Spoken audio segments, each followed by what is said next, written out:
How about this for a Freaky Friday on the beat? Something very special, something that has been 6 years in the making. Yeah. Welcome to the beat. We're at the Woody Hayes Athletic Center. It is a Thursday. It is after day one of practice, but whenever you can get the general manager, Mark Pantoni, on the show, you grab that opportunity with both hands. That's Birm. I am Austin. And Mark Pantoni is right here. And, nothing new in your line of the world, right? Just normal, another day. Another day in the office, although day one of practice, so that was exciting at least to see the guys run around a little bit and see the good, see a little bad, but get it cleaned up. Long way to go, day one. Did you ever imagine, 12 years, 13 years ago at this point, or before that in Florida, like, you know what? If I'm going to be a general manager someday, it's going to be in the NFL. General manager of a college program, it's a cool title, but it's a lot of work. Did you ever think that this is where it was heading? Never would have thought it, maybe not even 4 years ago, but, day one of moving to Ohio State and just all the expectations then of, building a recruiting department. It was me and one other back then.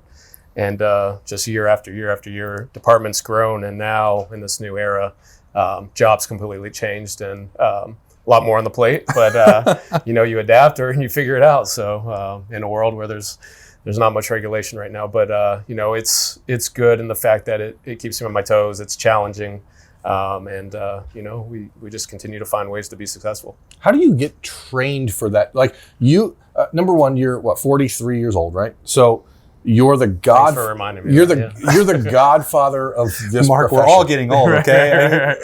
You're the godfather of this profession, of your role at 43 years old, which is in itself strange as hell because you're 43 and you're the godfather of this player personnel world, essentially. But when you started it 19 years ago with Urban, you had no idea what you were doing. There's no formal training for the job. You get to Ohio State, you had some experience at Florida, you took what you learned there and you implemented it here. I was struck as we were thinking about this, you're heading into year 7 with Ryan Day as the head coach. You worked here with Urban for 7 years. Everything has changed. Do you ever take a minute and go, what are we doing here? Because we're going to get into the particulars of NIL and how that's changed your job, but 6 years ago, and I mean this in the greatest possible way, the last time you were on our podcast was 6 years ago, which is also unfortunate because the average fan doesn't know who you are, and you're maybe the most instrumental person in this building other than Ryan Day. Mick Marotti. And Mick Marotti. But what? The Holy Trinity. With everything that's gone on, I mean, do you ever take a minute to sit back and be like, wow, I can't believe where we are? Yeah, I think each summer when I can, try to catch my breath for, a couple of days to a week, I think it's always good to reflect where you are, where you're going. And the good thing is a lot of times now when I am here, I'm just too busy to even really have to think about everything. So, it's crazy. I didn't even realize it's going into year 7 with Coach Day now, and just it's been an incredible run, and just extremely blessed to have him as our leader. But I mean, every day is a new challenge, and I'm thankful that Coach Day has kind of given me the chair to really run with it and kind of manage how I need to manage to get things under control. There was an old adage around here when Urban was around that every day was 4th and 1, every minute was 4th and 1 in the building. I think, and this is a compliment to you, I think you're one of the last vestiges of that in some ways. Like there is a much different air in the building, a much looser atmosphere in the building. Do you ever find yourself like wanting to just choke people for fun? Like no, that's you don't intentionally forget people's names or anything. It'd be weird if you said yes, honestly. I don't know. As I've gotten older, obviously having children and gone through that, you learn to be more patient, and you learn to grow and adapt your leadership style. And I have. I can't do everything. I tried to do everything when I was younger. It's just not possible now. So 7 years ago, you were essentially a really good tour guide, right? That was a big part of the job back then. You were the intermediary between parents and the coaches on visits, and now you are like the only people you talk to on a daily basis are agents. That's right. Agents who are not even agents. Right. So you're a general manager who is not a general manager talking to agents who aren't agents about professional football players who aren't professional football players. Right. Does it ever get to the point where you are just overwhelmed by what the sport is allowing itself to be? It's a lot. I just think it's the volume. One of the number of players on your team with 85, 90 guys on scholarship you're negotiating for rather than 53 in the NFL. Yeah. You're having to renegotiate every single year to twice a year on deals. And then when you're in the high school space on the recruit side, I mean, we had 40 to 50 official visits this summer. I mean, any of those guys who potentially were making decisions, I was dealing with their agents. Yeah. So I think more than anything, it's just the volume of guys you're dealing with, instead of the NFL. But it can be a lot. I mean, we play the national championship that Monday night. Mm-hmm. We fly back Tuesday, Wednesday morning. Logan Hiddle and I are sitting in my office at 7 a.m. We had 15-minute scheduled appointments with agents, and we did that for 3 straight days without a breath. And so you learn to embrace it and love it and figure it out. Mark, this may sound to you naive, but do you think as we work towards more rules or guardrails or, who knows what those are going to look like, but the actual contracts with the school, because you mentioned, sign a deal, renegotiate, and every 6 months you're having these conversations. Do you think it will be easier for Ohio State or for any school to avoid those conversations I know that everyone hates it, the buzzword of collective bargaining and employment, but even if you have a piece of paper that's saying this is it and this is the amount of time, and if you leave, you're not going to get it back. I know Wisconsin and Miami are dealing with this already, but are you thinking that could be something that comes off of your plate? I'm sure you're hoping for it. Are you thinking that you'll get that? I'm hopeful, but I'm not optimistic on that. I just think with the transfer portal, now obviously contracts do contain some buyout language, so it makes things a little bit, where you have a little bit more stability. But at the end of the day, if the other school wants to pay that buyout, I mean, there's nothing stopping them. So we'll see where this goes. We're hoping there's a little bit more guardrails and stability in place. What would be your overall level of optimism just for the entirety of the House settlement and the way that this is going? And it feels like every time there was a step forward, it's like, well, collectives are going to do this, and it's a soft cap, and the target keeps moving. How far off are we from something where it's like you may actually get to take a vacation in late June? Right. It's so new. It's still to be determined. It's been bumpy so far for sure. I think we have to have some patience and let this thing play out a little bit. I mean, the CSC doesn't have a full staff yet, so there's no roles have been published. So we're in such a gray area still, and I know, Coach Day mentioned it. It's frustrating for all of us to deal in the gray. So until we can get a little bit more solidarity, I do think, and I've said it, the players need to have some sort of voice in this. It can't just be the ADs and commissioners making all the rules without the players being okay with some of this stuff. So I do see potential issues if we're making a lot of rules and firm guidelines without them agreeing to them. Right. So we'll see.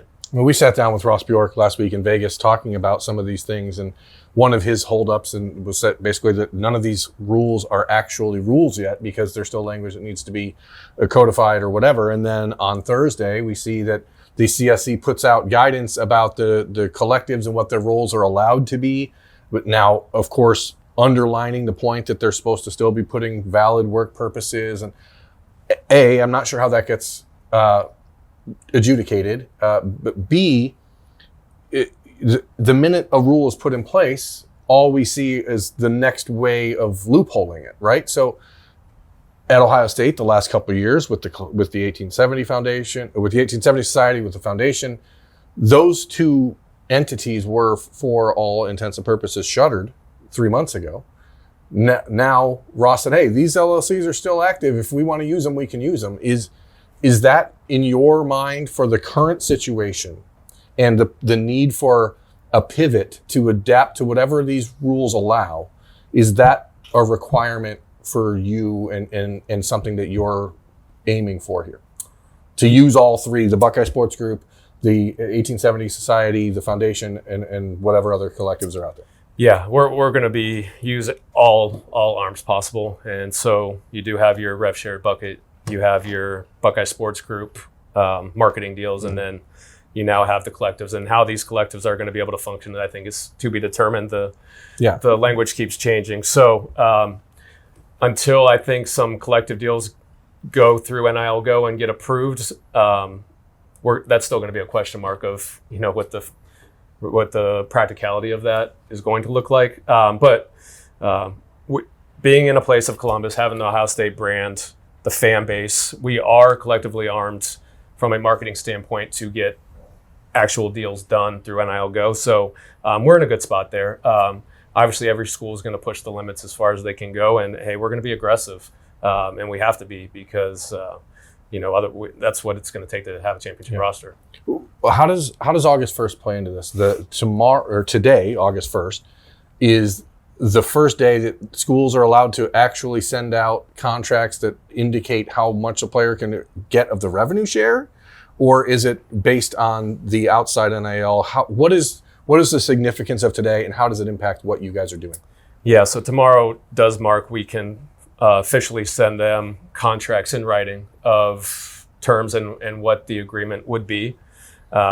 Again, I don't know what the practicality really is of that because they can't sign it till December. And so, again, it gives them something in writing, which is okay for the majority. But I do think some agents are now going to use that as leverage to, they now have a document. Take that offer straight to someone else. Take that offer straight to another school and, renegotiate again.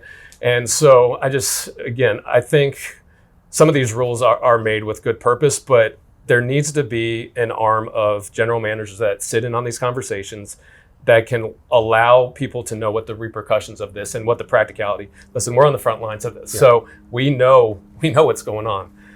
So I just talking to my colleagues, tomorrow's going to be really interesting, I think, and I think you're going to see some outrage on probably social media on some things. Do you envision that we will see a number of currently committed players who don't get what they've been promised or don't get a letter suggesting what they were promised that will eventually end up, because we saw like the end of June, the last 2 weeks of June was as chaotic as it's ever been. And I assume it's because people were backdating some NIL stuff or trying to front load some contracts before the settlement language got finished. Now that this is happening on August 1, do you suspect that we will see a wave of kids reopening the situation? Yeah, it's going to be interesting to see which schools actually provide documentation, and where it goes from there. That I guess it does force schools to put their word on paper, and it'll be interesting to see if they actually do. But it still has nothing to do with the third party NIL situations that have been, kids wearing fans around their necks or whatever for football practice. So it's just fascinating to see how all of this stuff works together. But from an Ohio State perspective, we asked Ross, are you prepared to pivot? And what does it take to pivot? And what is the right pivot in your mind if you get to put into that position? Yeah, we have to be armed and ready no matter which way this direction goes. I mean, hey, we have very thoughtful meetings of, okay, here's option A, B, C. And we need to be prepared in all three phases depending on which way it goes. And listen, I talk to different schools every single day, like, how are you doing this? Just because we're all in the same spot. Listen, nobody has any of the answers. And so we're all just trying to educate each other on what our best practices are going to be successful in the long term. Mark, I already know what the answer is to this. And Ryan Day talked about it last week in Vegas as well. It's like you're not ever going to be in a position at Ohio State where you're going to make a promise for a payment that Ohio State can't keep. That's, he said, not a good look. I just, as competitive as Ohio State is, as competitive as you are, as competitive as Ryan Day is, Brian Hartline, there's got to be times where you're like, well, if there aren't rules, like, why can't we? Let's do this. There has to be a temptation. How is it that you guys have managed to avoid that when it's got to be weighing on you probably right now as we stand here? It's frustrating that some schools are operating more in the gray than other schools are. I think we all want a set of rules. We all want guidance. We all want structure. And so for us to completely ignore it and cross that line, I think creates a bad statement across the board. And listen, there's a lot of schools operating like us. We're not the exception. Sure. I think there's less schools that are the exception that are doing things a little bit, potentially across the line. So it is really hard in my seat to watch the coaches build these relationships over time and put so much time and effort into it. And we're trying to make a very fair and aggressive offer, but that offer is still less than half of what other schools are offering. And, to figure out how schools are doing this, or actually finding out how they're doing it through agents, and it's technically on paper not legal, but listen, there's no rule saying it's not legal, or they can't do it yet. So at some point when that day comes, is there going to be kind of a retraction of, schools that have operated like this? Is there going to be some sort of penalty? We're going to find out. Yeah.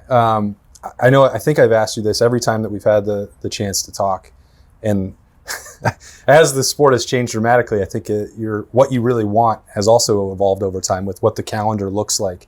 As it sits right now, if you got to be the deciding vote, and you were talking about coming back from the national championship and then dealing with the portal and roster movement there, is that the number one thing that you want changed, or is there something else that you're like, this would be pretty easy to correct? I don't know why we haven't done it yet. Yeah, the number one thing for sure is the fiscal year of the rev share cap needs to match the playing season, because right now we're on the July 1 to June 30th, which creates such imbalance. We're going to finish in hopefully January, and there's a 6-month window there of gray.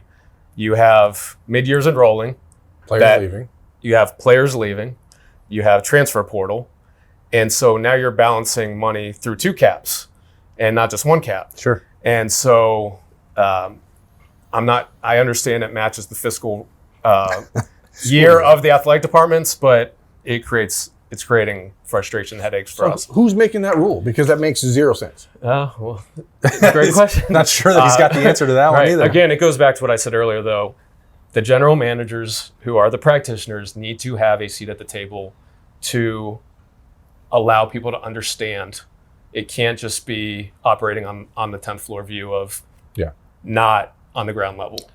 Do you think the average fan would be surprised how much you speak with other schools and deal with this with other schools that people on the outside looking in and say, Ohio State, they hate those guys. Right. But that you're actually working with to say, hey, we have to fix this. I mean, has that been a surprise to you in this era, how much collaboration there's been? You always talk with your colleagues just to feel out certain things. Now, the volume of the calls has been significantly more over every day. It's talking to somebody. It just shows, one, none of us know really what the rules are. None of us have a clear understanding of how to handle certain things. So it is the fine line of you're talking to your competitors without giving out too much information.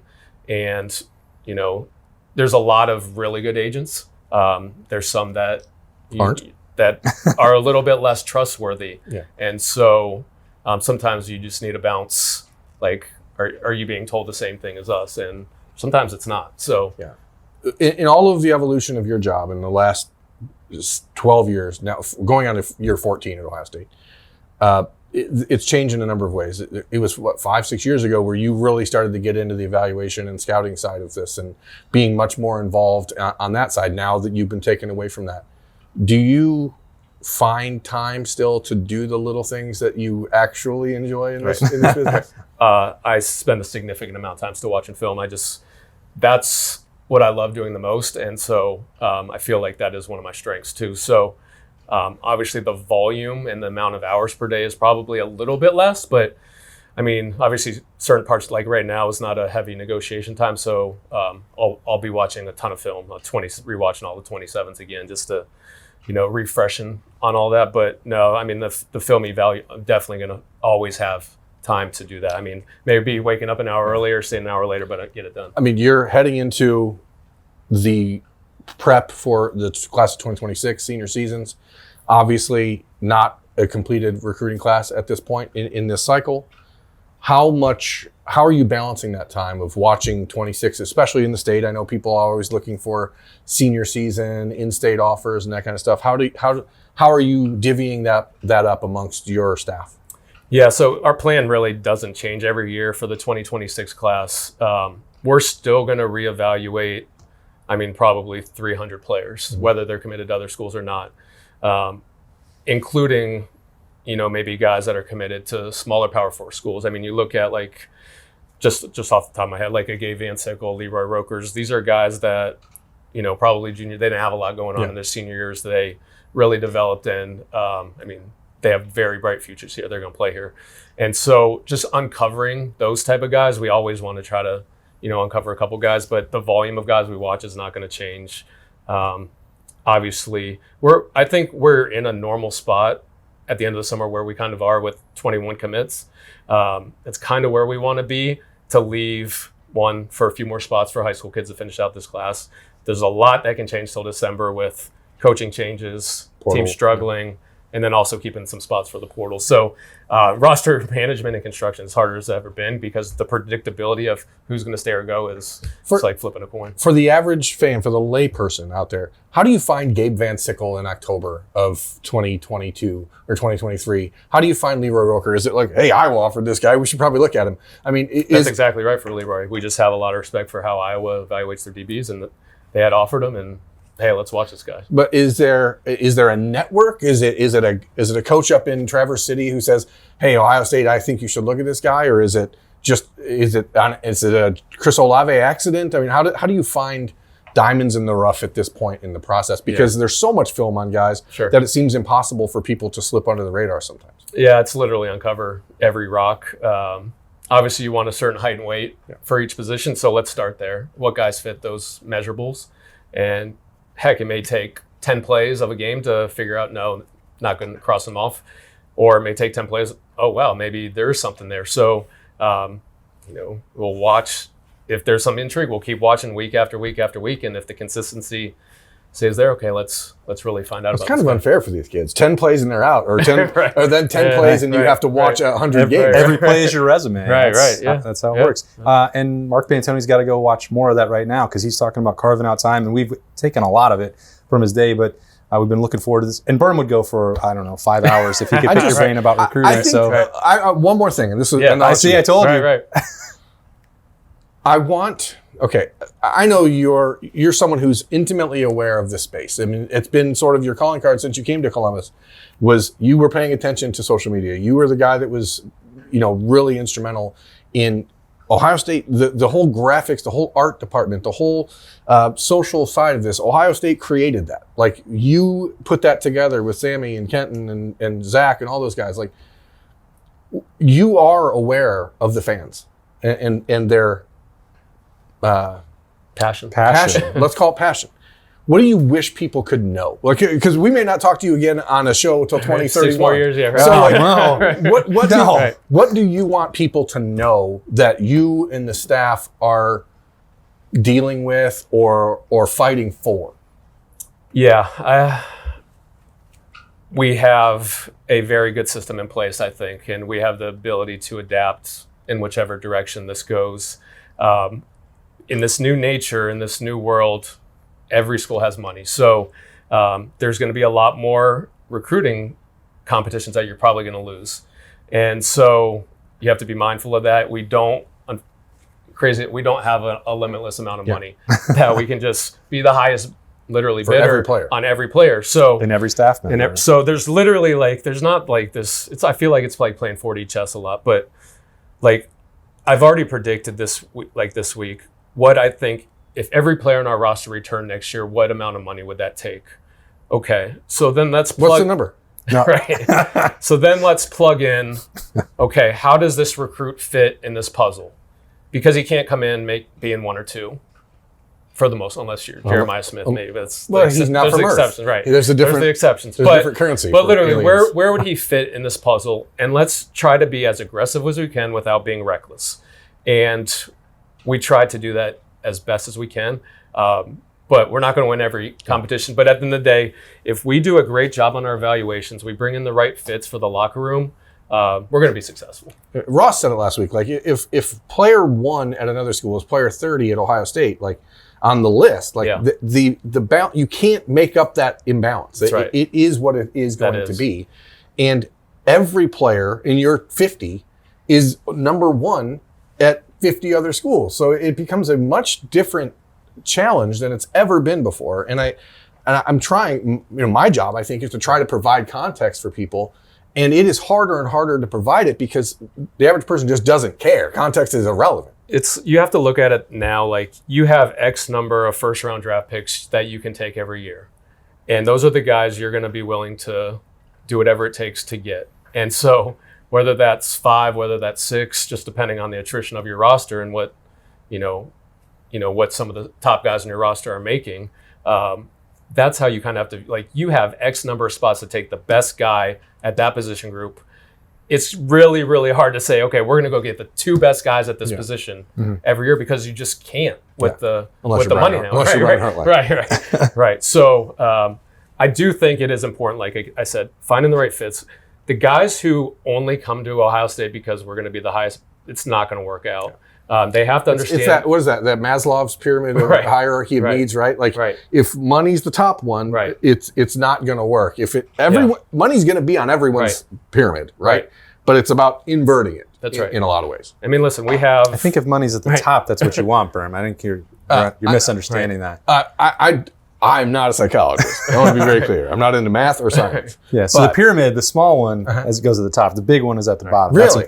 Oh, because it's the foundation. Yeah, that's right. Okay, yeah. So you want it at the top, not so the you're bottom. keeping Mark from watching film to do this? He'd rather do this, I swear. This is the whole point. These guys want to talk. Yeah. We just have to drag them out sometimes. Yeah, he seems like he's having a great time. But no matter how much he's been tortured by talking to us on this Friday edition of The Beat, we certainly appreciate the time.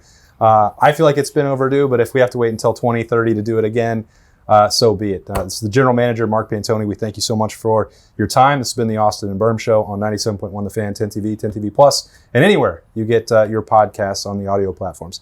He is Birm. I am Austin. We'll see you later for Snap Judgments from Ohio State practice number 2.